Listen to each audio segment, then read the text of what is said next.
Not only are our soldiers dying, but innocent people are dying. There are other anti-war candidates. But then there was 2006, and they all switched their story.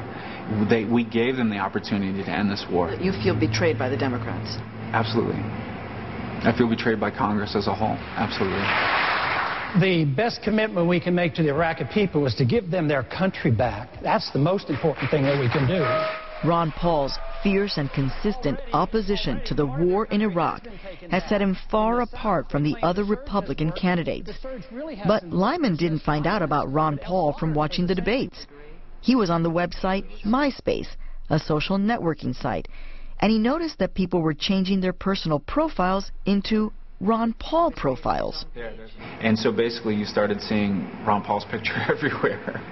Lyman became a fervent supporter and decided to help Ron Paul raise some money. So he put his internet skills to work and set up a website for a one-day fundraiser called thisnovember5th.com. Brian Costin remembers that day.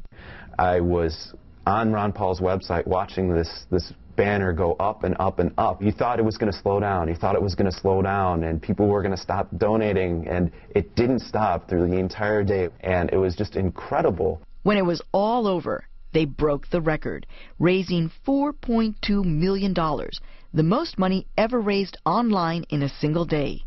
Mainstream media took notice. A fundraising bonanza. It's an amazing sum of money. I don't remember someone doing that out on the campaign trail. Ron Paul, Wolf, had a good day yesterday, a very good day. The Republican... When you saw what happened, $4.2 million in a day, when you found out, what was your reaction?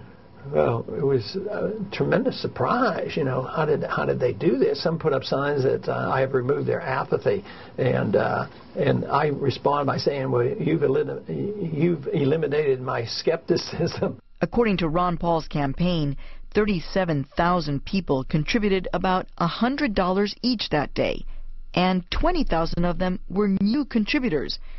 These are amazing numbers, but what makes this fundraiser so unique is that Ron Paul's campaign had nothing to do with it. Did the Ron Paul campaign ever get in touch with you? I've never met him, and I've only spoken with him once on the phone. You've never met Ron Paul? No. But you raised $4.2 million for him?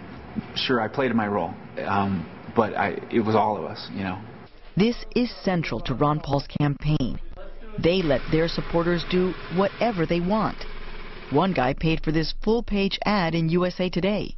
This couple turned their van into a Ron Paul mobile, and supporters are coming up with their own campaign slogans, like the Ron Paul Revolution. This appeals to everybody's, independence. It's a small sign, but it means big, big things. And that kind of independence has created a lot of excited and dedicated supporters. Do you think, though, that there's a danger, because your campaign is not top-down, that people essentially can say and do with you whatever they want? You're not managing that. No, and it's risky. Freedom is risky. Sometimes people send me money and their lifestyle is something I don't like and don't agree with. It's true.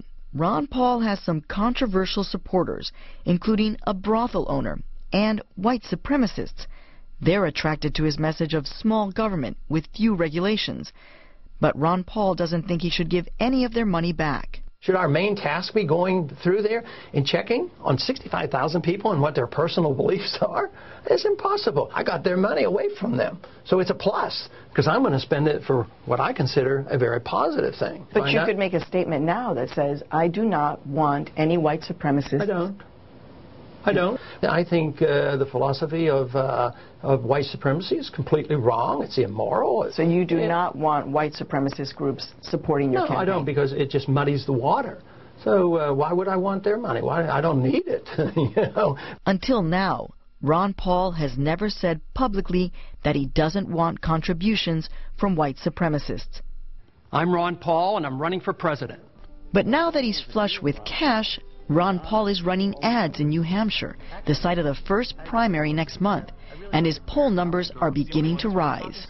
I say we need Ron Paul for president. If Ron Paul could win any primary, New Hampshire would be the place. His libertarian ideas resonate well in the live free or die state. But what would a Ron Paul world really look like?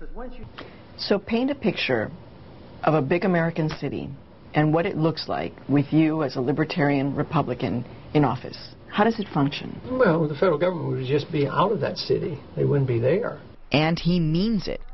Ron Paul wants the government out of almost every aspect of our lives. If he got his way, he would dismantle a lot of federal programs. The Federal Reserve? Yes, eventually, but I'm not for turning it off in one day. The U.S. Department of Education? Oh, yes, I would do that. Income tax? Oh, yeah, that's high on my agenda. But if you want no IRS and no big government, you have to assume responsibility for yourself. That means that if you don't take care of yourself, you can't come begging and crawling and using force to take something from your neighbor. You're responsible for yourself. Well, the idea that government, if it isn't done at the national level, will be done more locally, that's one of the libertarian creeds. David Epstein teaches political science at Columbia University. He says Ron Paul's philosophy of a lot less government and more personal responsibility ignores the reality of the society we live in. Part of it is that everybody can pull themselves up by their bootstraps and everybody should take responsibility for their lives. The problem with that is that not everybody starts at the same starting point. Epstein says people come from different backgrounds. They don't have the same access to education or health care or make the same income. But he says the role of the federal government has been to help level the playing field. When it comes down to it, Americans agree there should be some social safety net. So to emphasize the personal responsibility part without saying that government also has some responsibility to help people when they're down is, I think, losing half the equation. But Epstein says in the current political climate, it's no surprise that Ron Paul's message has attracted a lot of committed supporters. A lot of the Ron Paul supporters now are very angry. They're looking at the political process and they're thinking they've been duped, they've been lied to, they haven't been told the truth. They don't see either party really fighting hard for their rights, and they think now's the time for them to take back government. And it's that feeling that drives this meetup group in New Jersey to get together every week. They've been gathering religiously for the past 6 months. Today, they're making more signs for their weekly rally. When I got involved in June, there was virtually no media coverage at all, and since I've been standing out in the corner every weekend since June and just doing this and really spreading the word, now there's a lot more coverage, and it's really great. So I really believe that we're making a difference. Most campaigns work to connect more supporters with the candidate. But Zephyr Teachout says Ron Paul supporters are connecting more with each other. And that's a new way of building a political movement. The funny thing about the Ron Paul campaign is he's like a little dot here in the middle. And all the support and excitement and creativity and generativity is out here. And that's he's not going to win the presidency. But that's a really powerful structure and probably will outlast the campaign. Back in New Hampshire, Trevor Lyman is helping plan an even bigger one-day fundraiser on December 16th, appropriately on the anniversary of the Boston Tea Party. They hope to set another new money-making record. But will Ron Paul's ideas have any lasting political impact? What's your greatest fear about what's going to happen in the presidential elections? I mean, if Ron Paul doesn't win. It's not about Ron Paul. It's just about this message, just about this idea of returning to the principles of America.